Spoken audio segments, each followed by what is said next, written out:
안녕하세요. 실천닷컴 공무원과학의 박태훈입니다. 자, 오늘 세 번째 수업으로서 지난 시간에 우리가 등속도 운동에 대한 내용까지 이제 공부를 했었는데요. 그 전에 이제 우리가 했었던 내용들 잠깐만 좀 짚어보고 오늘 수업인 가속도 운동에 대해서 한번 들어가 보도록 하겠습니다. 지난 시간에 우리가 살펴봤던 여러 가지 이제 내용들 중에서요. 특히나 좀 중요하다라고 생각하는 것은 일단 등속도 운동을 알기 위해서 속력과 속도라고 하는 두 가지의 개념, 두 가지를 이해하는 것이 좀 상당히 중요했었는데요. 우리가 일반적으로 빠르기를 뜻하는 속력이나 속도, 일상생활에서는 특별히 구별을 짓지 않고 사용을 한다라고 했었죠. 하지만 과학에서는 엄밀하게 구별을 짓고 있었습니다. 특히나 물체가 실제로 움직인 이동 거리를 가지고 계산하는 속력과 그 물체의 출발점과 도착 지점까지의 직선 거리로 가지고 계산하는 속도의 개념, 변이를 가지고 계산하는 속도의 개념, 그 두 가지의 차이를 분명히 가지셔야 되는데요.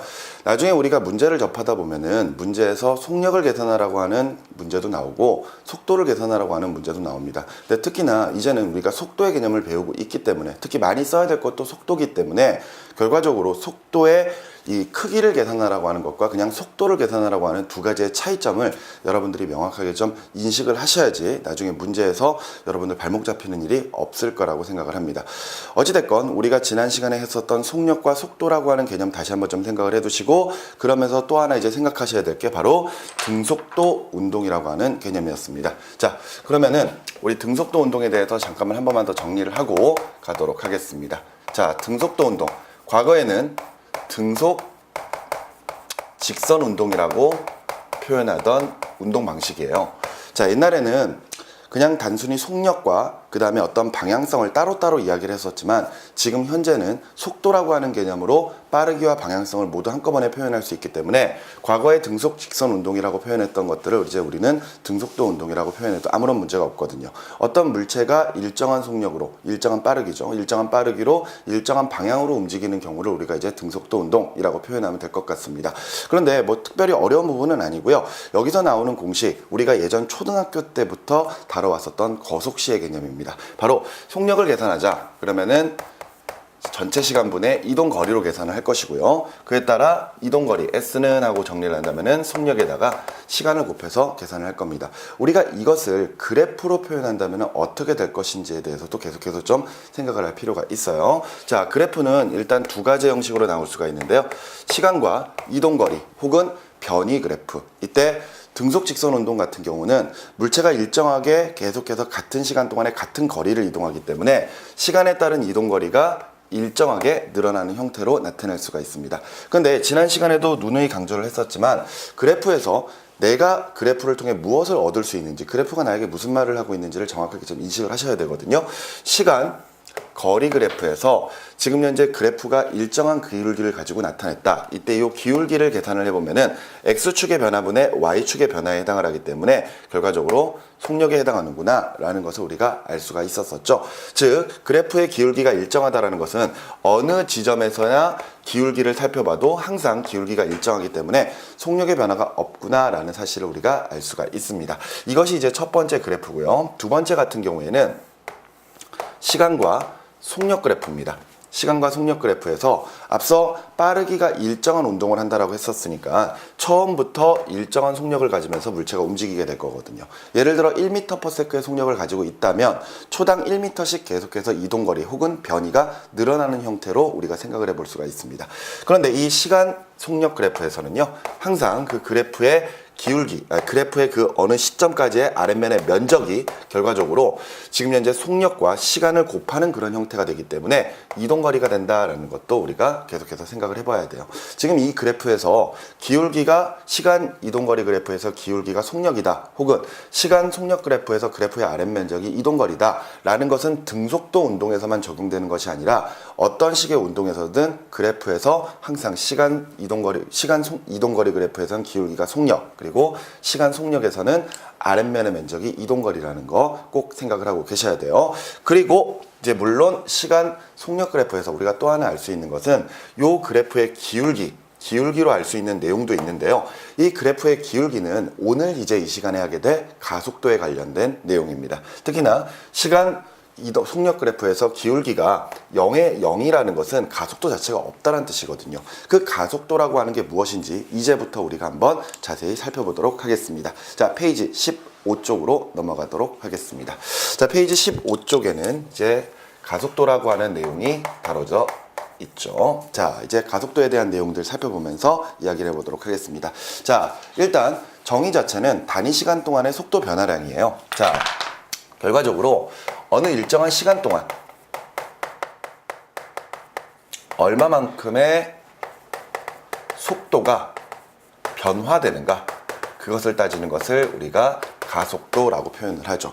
자, 근데 여기서 이제 조심해야 될 것은 어떤 일정한 시간에 속도가 변한다라고 그랬어요. 자, 속도라고 하는 개념 계속해서 생각을 하셔야 됩니다. 속도는 빠르기뿐만이 아니라 방향까지 가지고 있는 물리량이라고 계속해서 강조를 하고 있죠. 그 말인즉슨 가속도 운동을 한다라는 것은 단순히 빠르기의 변화만 나타나는 게 아니라 방향의 변화까지 나타나는 경우 모두 우리가 가속도 운동이라고 보통 표현을 하고 있습니다. 우리가 보통 가속도를 표현할 때는요, A라고 이제 보통 적거든요. 그런데 이 가속도를 계산하는 공식, 단위 시간 동안 속도 변화량, 단위 시간으로 속도 변화량을 나눠주시면 되겠어요. 자, 그래서 우리는 보통 가속도를 A라고 쓰니까요, A는 단위 시간 t 동안에 속도의 변화량 델타 V라고 이제 표현을 하게 되겠죠. 근데 여기서 말하는 이 델타라고 하는 것은 항상 변화를 뜻하죠. 그러니까 나중 속도에서 처음 속도를 뺨으로써 우리가 가속도를 계산한다라는 것을 우리가 생각을 해보면 되겠습니다. 자, 앞서 가속도 운동이라고 하는 것은 속도의 변화량이기 때문에 빠르기의 변화가 생기는 경우도 있을 것이고 방향의 변화가 생기는 경우도 우리가 가속도 운동이라고 이야기할 수 있다 그랬었죠. 자, 예를 한번 생각을 해볼까요? 예를 들어서 어떤 물체가 처음 출발점에서부터 물체가 정지 상태로 출발을 합니다. 그러면 이때 처음 속력을 V0, 0이라고 이야기를 할게요. 그러면서 이 물체가 앞으로 움직이는데 계속해서 속력이 빨라지는 형태가 된다고 치자고요. 그래서 예를 들어 10초 동안 이 물체의 속력이 0에서부터 10m/s까지 바뀌었다라고 가정을 한다면 앞서 위에 봤었던 그 공식대로 가속도를 계산을 해봤을 때 단위 시간 10초 동안 이 속도의 변화량, 나중에서 처음을 뺀다 그랬죠? 10-0니까 결과적으로 1m/s의 제곱이라고 하는 가속도의 크기를 가지게 될 겁니다. 이때 공식의 내용도 중요하지만 단위가 중요하다는 것도 지난 시간에 계속해서 한번 좀 이야기를 드렸을 거예요. 결과적으로 m/s라고 하는 속도의 단위를 세크라고 하는 것으로 나눠주는 거기 때문에 결과적으로 단위가 m/s의 제곱이라고 하는 형태로 나타난다는 거 생각을 해주시면 되겠습니다. 그런데 지금 우리가 이런 시의 공식으로 가지고 값들을 계산하고 있을 때 지금 속도의 변화량 10에서 0을 빼줬거든요. 그런데 계속해서 속도는 빠르기뿐만이 아니라 뭐까지 가지고 있다? 방향까지 가지고 있다는 걸 계속해서 생각을 해야 됩니다. 그 말인즉슨 어차피 처음 상태는 정지 상태로 시작을 했었으니까 뭐 크게 신경 쓸 필요는 없을 것 같은데요. 예를 들어 물체가 오른쪽으로 움직일 때 10초 만에 10m/s의 빠르기를 가진다. 그랬을 때 속도로 표현하자 이러려면은 방향성을 부여를 해야 되겠죠. 쉽게 말해서 지금 현재 오른쪽으로 움직이는 것을 우리가 기준 삼아서 플러스 방향이다 라고 이야기한다면은 나중 속도는 그냥 10m/s라고 표현하지 않고 플러스 10m/s라고 이야기를 해야 될 거거든요. 그러면은 플러스 10에서 마이너스 0을 빼주는 거니까 결과적으로 값은 똑같이 1m/s의 제곱이 나올 겁니다. 단 이때 우리가 표현할 때는 기준이 되는 방향 쪽으로 가속도를 가진다라고 우리가 이제 해석을 해줘야만 하겠죠. 자, 이것이 지금 현재 우리가 해야 되는 가속도에 대한 내용입니다. 그런데 이렇게 물체가 직선으로 움직이는 경우도 있지만 예를 들어 방향이 변하는 경우도 있거든요. 가장 대표적인 예로 우리가 중학교 때 다뤄봤었던 운동인 등속 원운동이라고 하는 그런 형태가 나타나 있거든요. 자, 잠깐만 예를 들자면은 어떤 물체가 실에 매달려서 빙글빙글 돌고 있는 그런 형태로 우리가 생각하는 것이 등속 원운동이 되겠습니다. 그러니까 예를 들어 이 물체의 속력, 빠르기가 일정한 상태로 빙글빙글 돌고 있는 거죠. 그러면은 우리가 예를 들어 이 물체가 빙글빙글 돌 때 얼마만큼의 시간이 걸리지? 한 바퀴 도는데 얼마만큼의 시간이 걸리지? 이런 것들을 보통 이제 우리가 주기, t라고 이제 보통 표현을 하는데요. 이 t라고 하는 시간을 계산할 때는 거속시의 개념으로 그냥 속력으로 가지고 이동하는 거리로 나눠주면 될 것 같아요. 그러니까 예를 들어 반지름이 r이다 라고 가정을 한다면은 이때 v의 속력으로 2πr만큼의 원주를 도는 거죠. 이렇게 해서 이만큼의 시간이 걸려요 라고 이제 표현할 수 있는 게 등속 원운동이 되겠는데, 이때 빠르기가 일정합니다. 빠르기가 일정한데 원운동은요, 항상 물체가 각각의 지점에서 원의 접선 방향으로 이동을 하려고 하거든요. 따라서 계속해서 방향이 변하는 운동입니다. 그 말인즉슨 빠르기는 일정해도 방향이 변하기 때문에 결과적으로 지금 현재 우리가 보고 있는 등속 원운동도 역시 마찬가지로 가속도 운동이라고 이제 우리가 표현을 할 수가 있어요.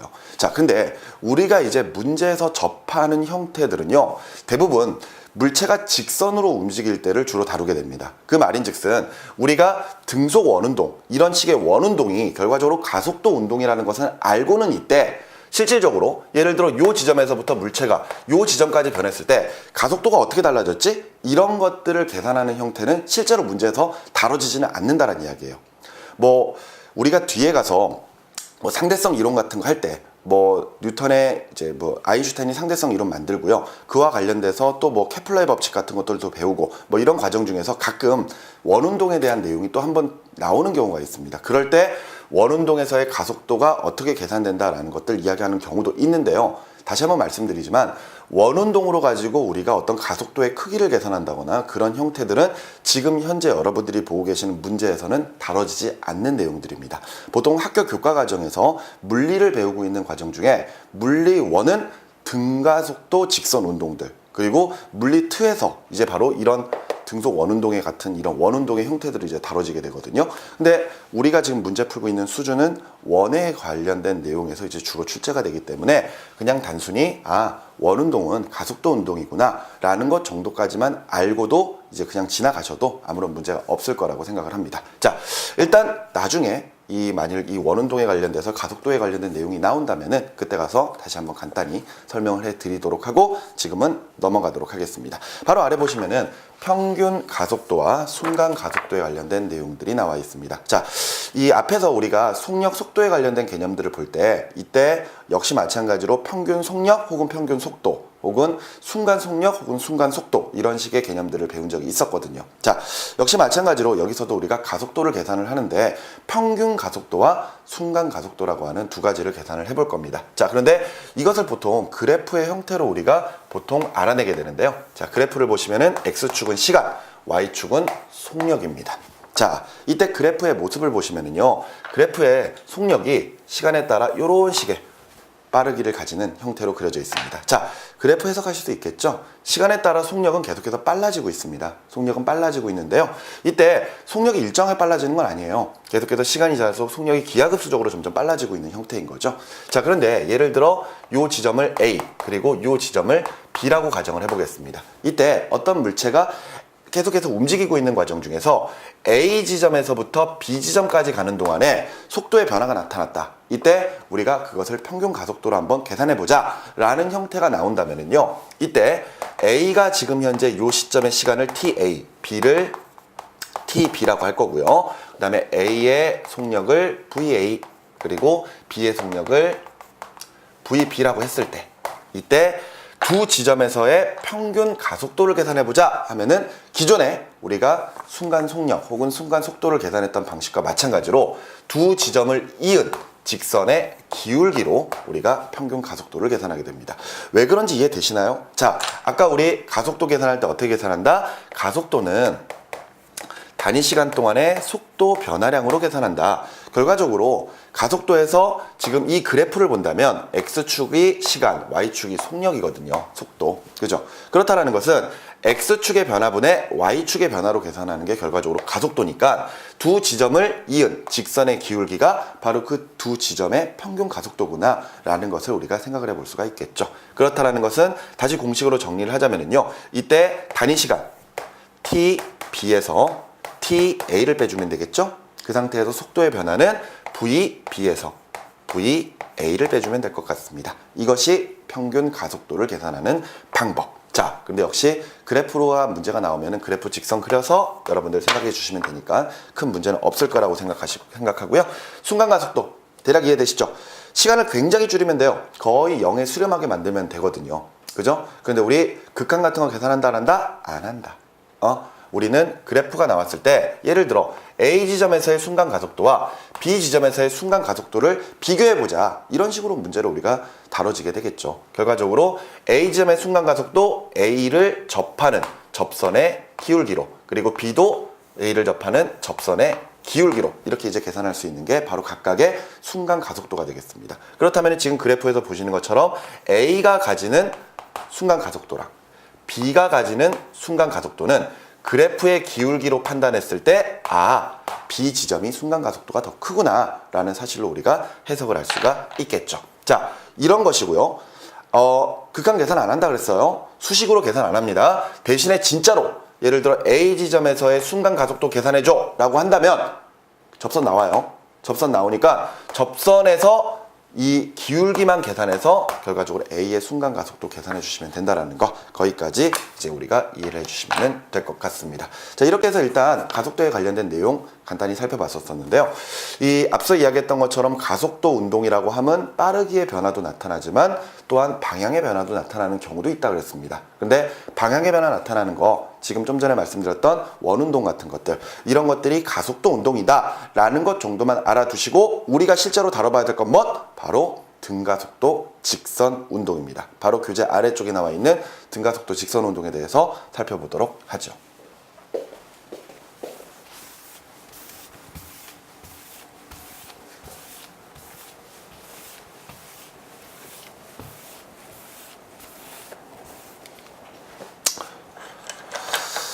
아래 보시면은 등가속도 직선 운동이 나와 있습니다. 자, 그대로 해석하시면 돼요. 가속도 운동입니다. 그런데 어떤 가속도를 가지고 있다? 같은 가속도를 가지고 있구나. 그죠? 가속도의 변화가 없는 형태입니다. 그러면서 얘는 어떻게 움직여요? 직선으로 어떤 기준되는 방향으로 움직이든가 아니면 그 반대 방향으로 움직이든가 그 두 가지만 가지고 우리가 이제 생각을 해볼 겁니다.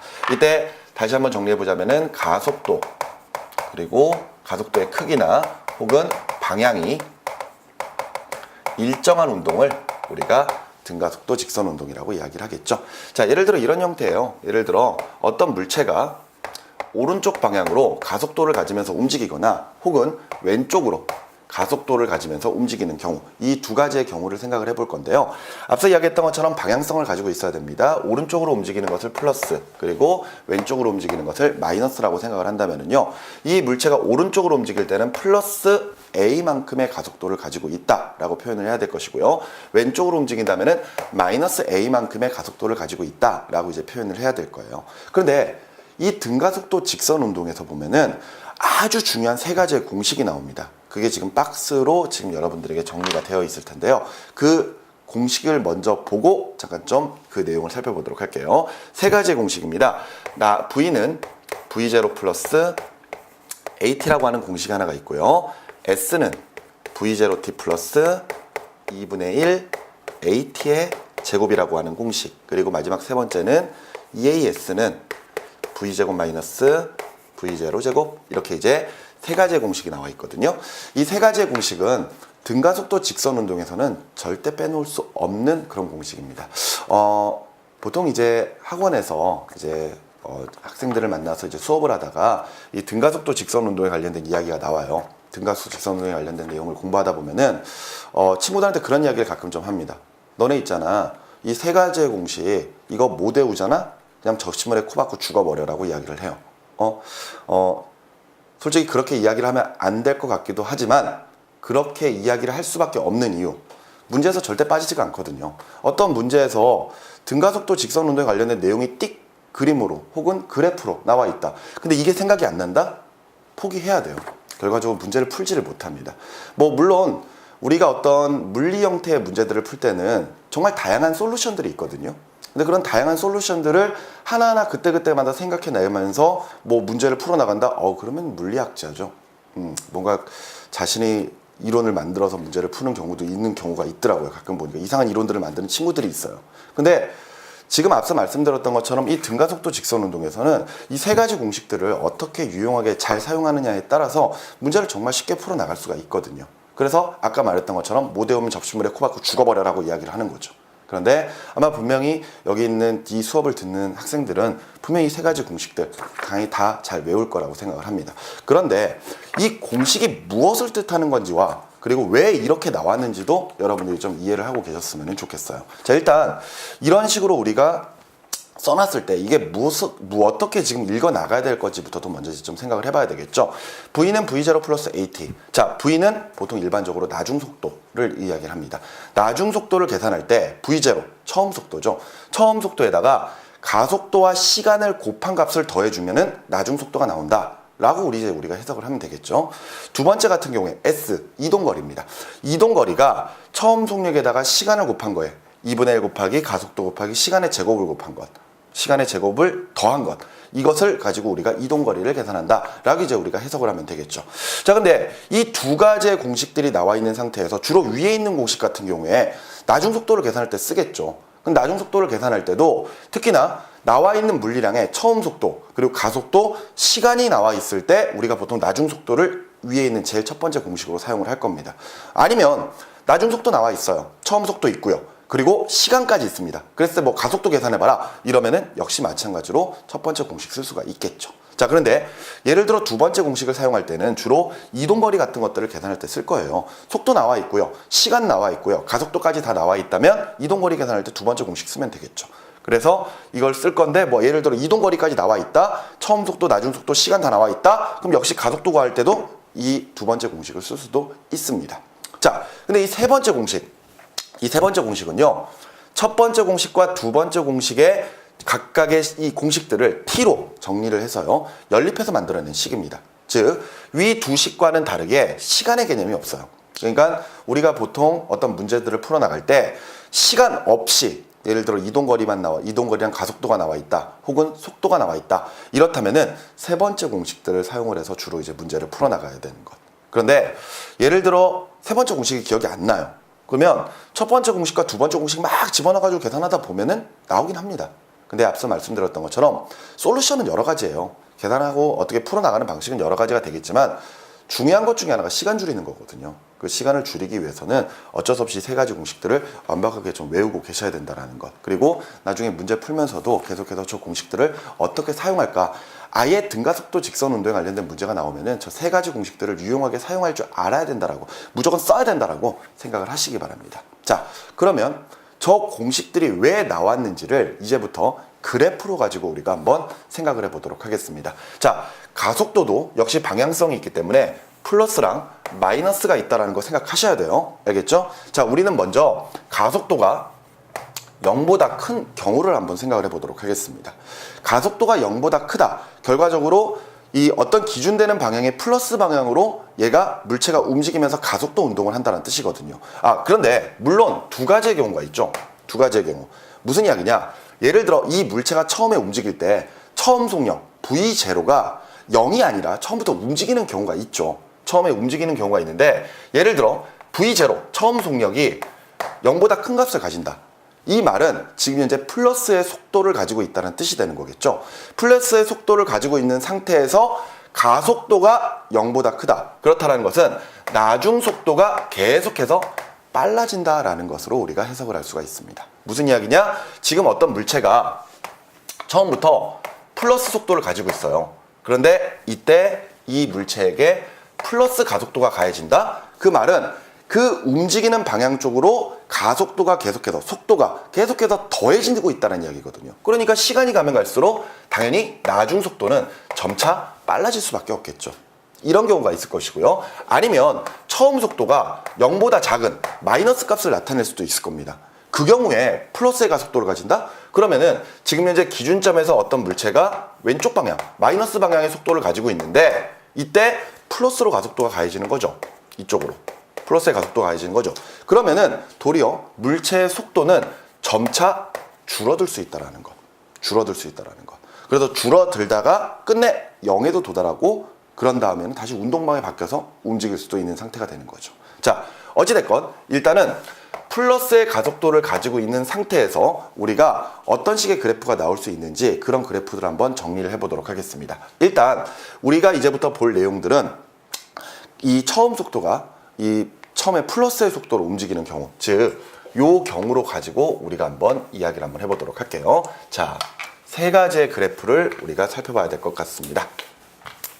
자, 가장 먼저 살펴볼 그래프는요, 바로 시간 가속도 그래프예요. 자, 우리가 지금 현재 보고 있는 이 운동, 무슨 운동? 등가속도 직선 운동. 이때 어차피 직선 운동 할 거니까요, 이제부터는 등가속도 운동이라고 표현을 하도록 하겠습니다. 자, 이 물체가 움직이는데 가속도가 어떻다? 일정하다. 그렇다는 것은 처음부터 가속도를 가지고 있는데 그 가속도의 크기가 변화되지 않아요.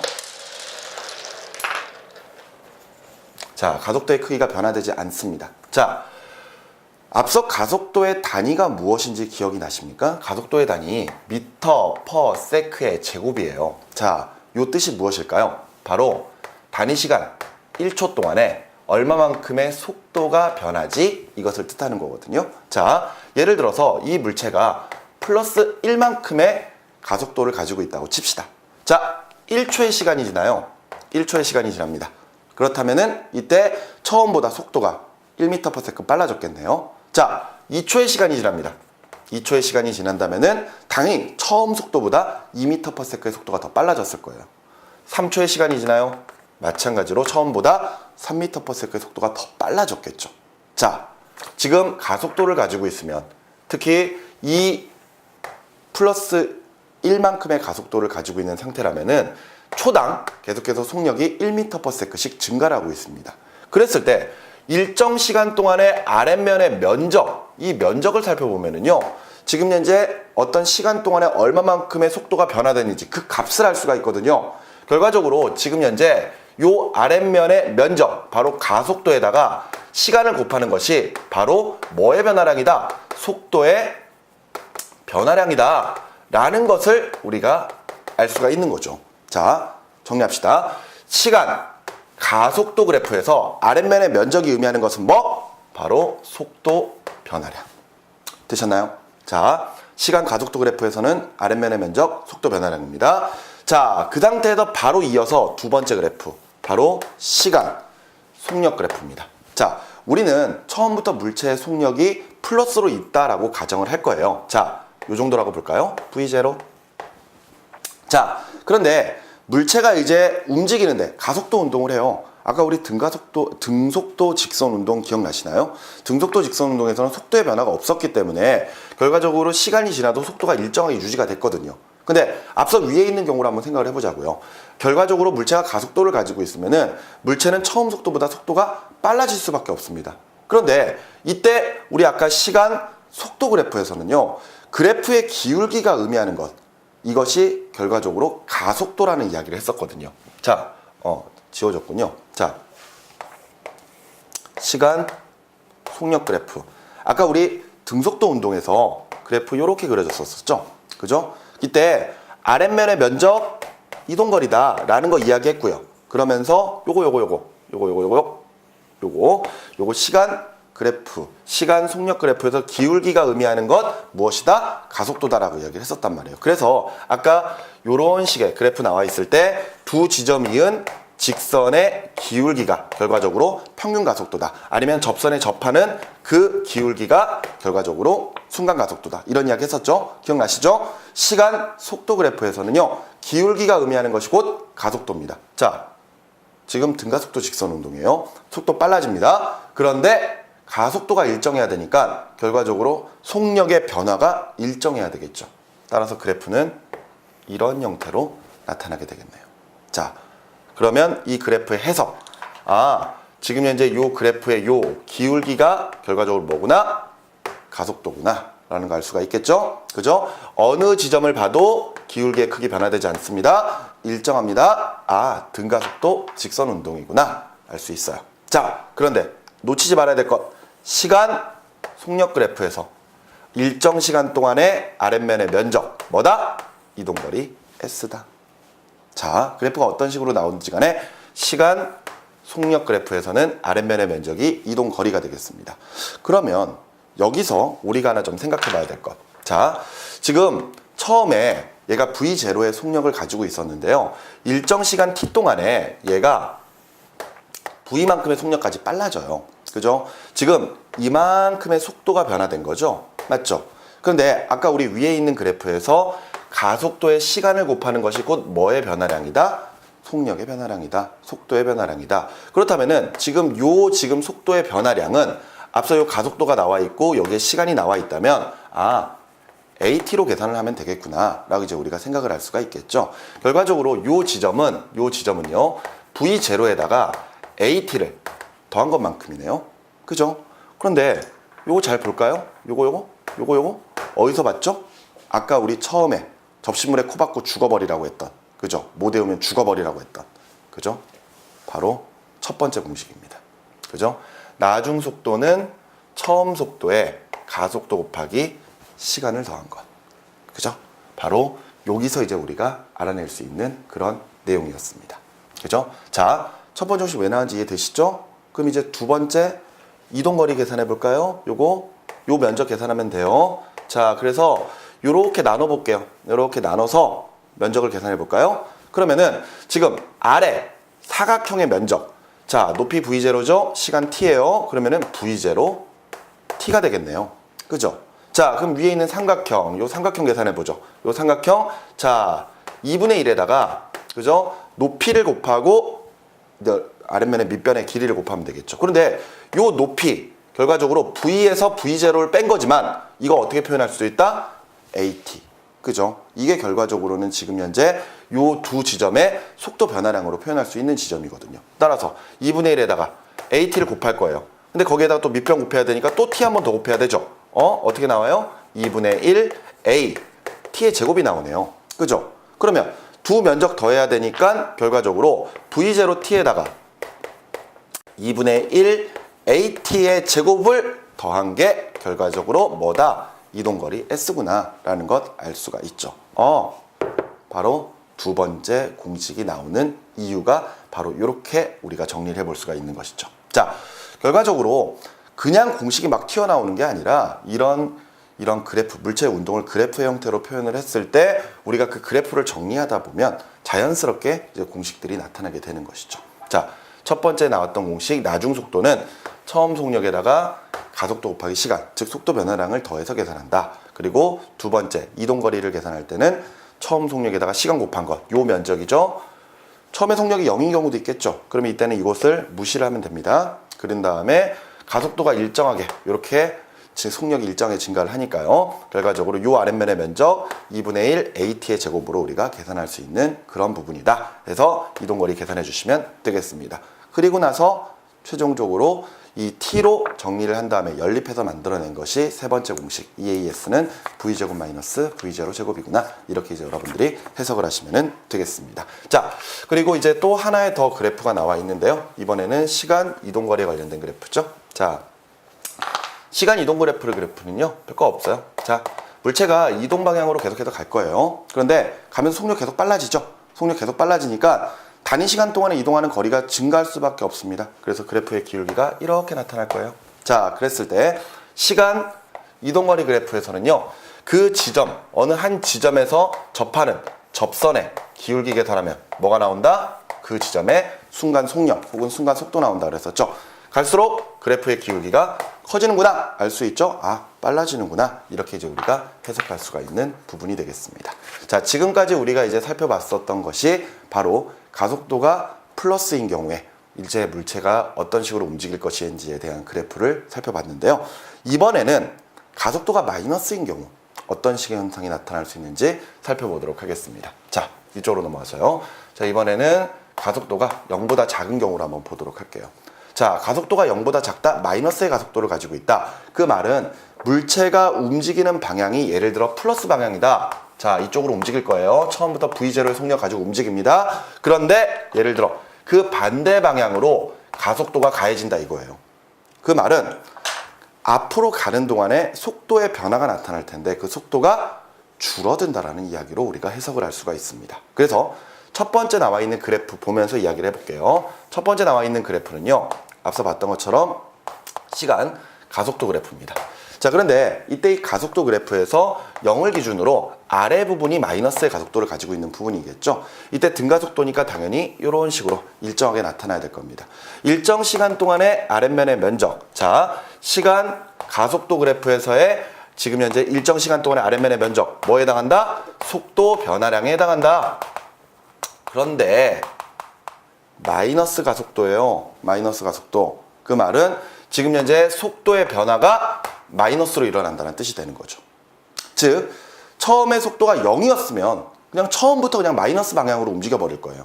근데 처음부터 속도가 플러스 방향으로 있어요.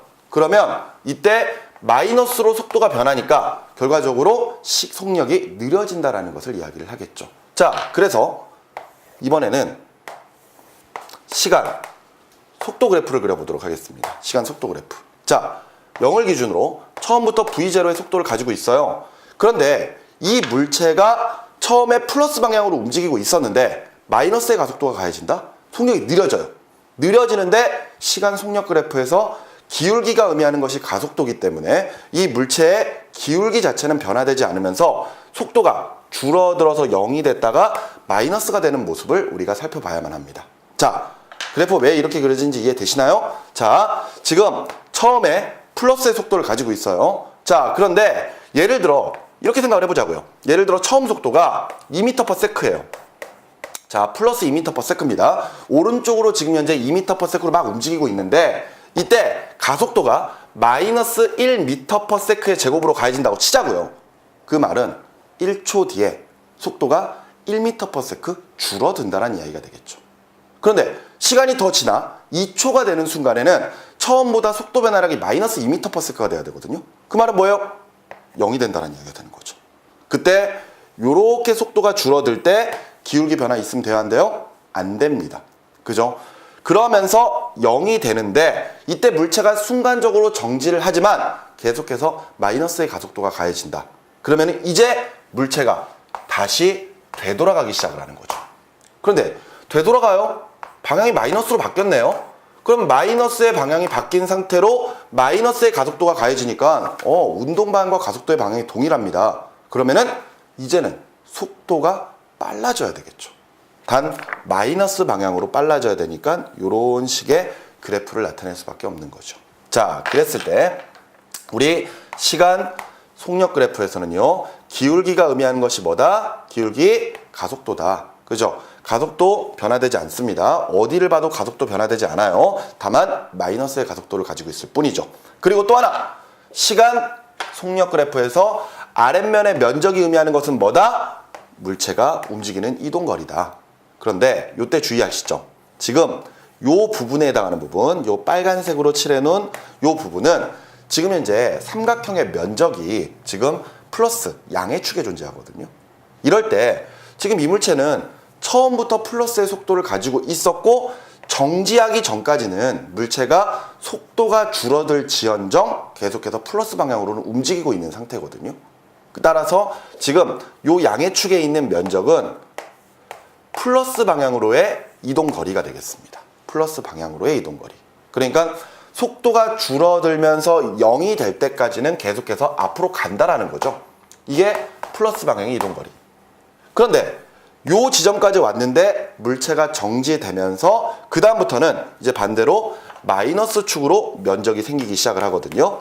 마찬가지예요. 이때 면적은 이동거리다. 단 이때는 마이너스의 속도를 가지면서 물체가 움직이기 때문에 결과적으로는 이 물체는 마이너스의 이동거리를 가진다라고 이제 우리가 해석을 하게 되는 거죠. 즉 되돌아가는 그런 이동거리가 되겠습니다.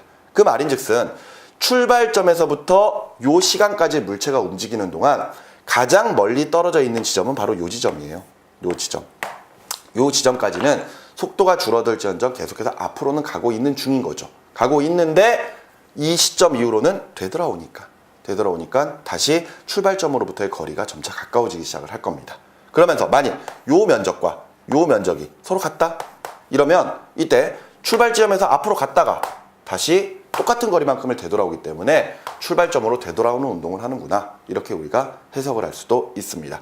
마이너스의 가속도를 가지고 있다고 해서 무조건 물체가 반대 방향으로만 움직이는 게 아니에요. 처음부터 플러스의 속도를 가지고 있었다면은 속도가 0이 될 때까지는 계속해서 앞으로 가서 그만큼의 이동거리 면적이 생긴다라는 거 생각하셔야 됩니다. 그래서 이런 경우에 이동거리 물어보는 경우는 2개 더하면 되고요. 그죠? 변이를 물어본다면은 큰 데서 작은 데를 빼주면 됩니다. 그죠? 그래주면 결과적으로 이동거리와 변이의 두 값을 이해할 수가 있겠죠.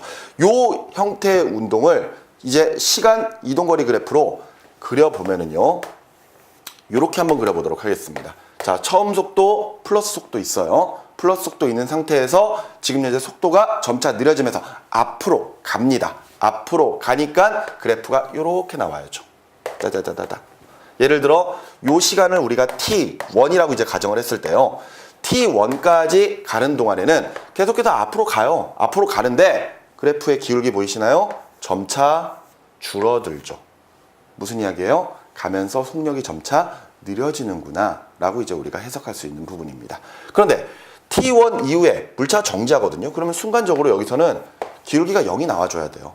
기울기가 0이 나오는데 그 이후로 어떻게 되죠? 되돌아옵니다. 이동거리가 가까워져야 되겠네요. 그죠? 가까워지는데 가면서 점차 빨라지는 거죠. 절대값 자체는 커집니다. 빨라진다는 이야기예요. 그래서 그래프의 모습이 이런 식으로 나타나야죠. 이런 식으로. 이런 식으로. 이해되시나요? 그래프의 기울기 점차 커지는 거 느껴지시죠? 그죠? 점차 빨라지면서 되돌아온다는 이야기가 되겠습니다. 그래서 요 시간을 t2 그러면서 만일 요 s와 요 s가 서로 같다면 가는 거리, 돌아오는 거리 동일합니다. 그래서 출발 지점으로 되돌아올 것이다 라고 이제 우리는 해석할 수가 있겠네요. 자, 여기까지 살펴본 게 지금 현재 가속도 운동에 관련된 내용이었습니다.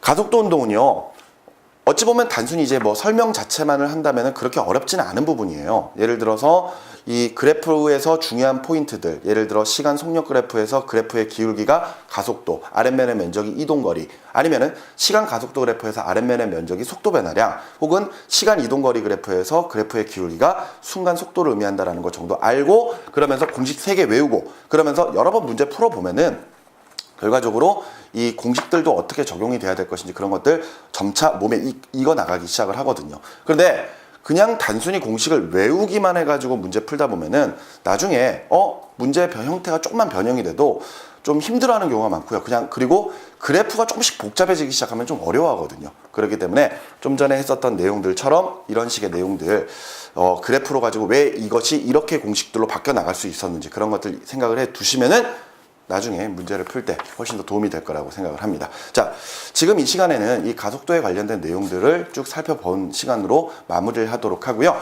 다음 시간에 이제 나머지 고전 역학 부분들을 마무리를 짓고 그 다음에 말도 안 되는 상대성 이론에 대해서 살펴보는 시간을 가질 겁니다. 그러면서 우리가 이제 문제를 푸는 시간을 가져야 되는데요. 이 문제는 따로 이제 이 수업 중에는 풀지 않고요. 따로 이 문제를 풀어서 따로 강의를 제공을 하도록 하겠습니다. 그런 식으로 진행을 할 예정이니까 뒤에 있는 문제들 여러분들이 좀 미리 풀어보시면서 나중에 이런 문제는 이렇게 풀어나가는구나 강의를 보시고 이해를 해주셨으면 좋겠습니다. 자, 오늘 수업은 여기까지입니다. 수고하셨습니다.